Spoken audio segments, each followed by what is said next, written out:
You just spent $40 without thinking about it. A coffee here, a subscription there. A couple online impulse purchases, and suddenly your bank account is bleeding money while your brain tells you it wasn't that bad.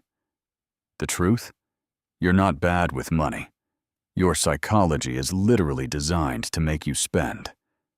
Retailers, apps, and your own brain are all running psychological experiments on you every single day, and most people never even notice.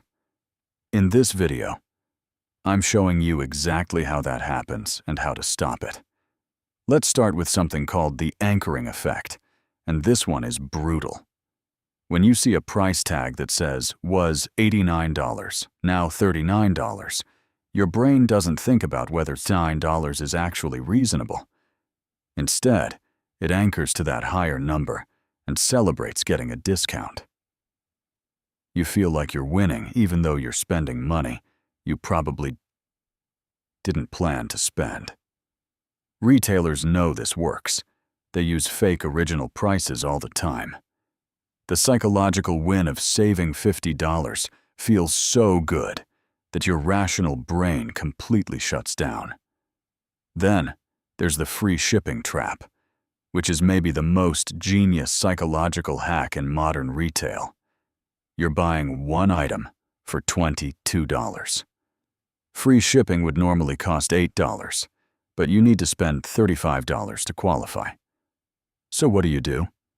You add stuff to your cart you don't actually need just to hit that threshold.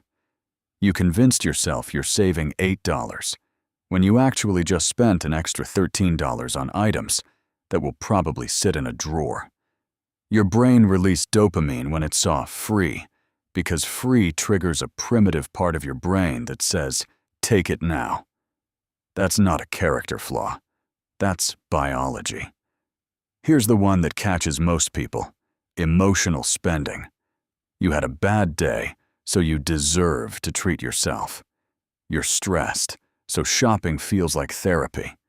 You're bored, so you scroll and buy. The problem is that 73% of Americans admit to emotional spending, and on average, they spend an extra $5,400 per year because of it. That's not an accident. That's your brain using shopping as a temporary dopamine hit. When you understand this is what's happening, you can intercept it before the purchase. So here's the reframe that actually works. Before you buy anything that wasn't on a planned list, you wait 48 hours. Not minutes, 8 hours. I know that sounds simple, but the psychology here is powerful. That dopamine hit your brain is chasing. It fades. Your emotional state changes. You get perspective. Studies show that waiting 48 hours cuts impulse purchases by roughly 23%. It's not about willpower. It's about changing the environment your decision happens in. The second tool is to make spending visible and physical. When you use a credit card, your brain barely registers the transaction. You swipe and move on. But when you use cash, you physically watch money leave your hand, and your brain feels that loss. Research shows people spend about 20% less when they use actual cash. It's not that credit cards are bad. But if you're struggling with overspending, using cash for discretionary categories forces your brain to register every single decision.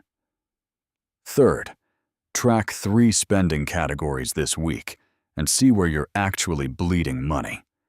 Most people have no idea where their money goes. You might think you spend $200 a month on food, but it's actually $450. You think subscriptions are fine, but you're paying for 7 services you forgot about. Get specific numbers. Write them down.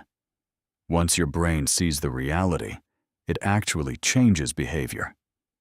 You don't need a complicated budget app, just honest numbers. Here's what's happening. Understanding your money psychology isn't about being perfect or never spending again. It's about making intentional decisions instead of letting your brain's shortcuts run the show. When you know why you overspend, you can actually change it. This foundation matters whether you're learning the basics of the stock market later or just trying to keep more money in your account each month. Your psychology comes first. Like and subscribe for more money psychology strategies that actually stick.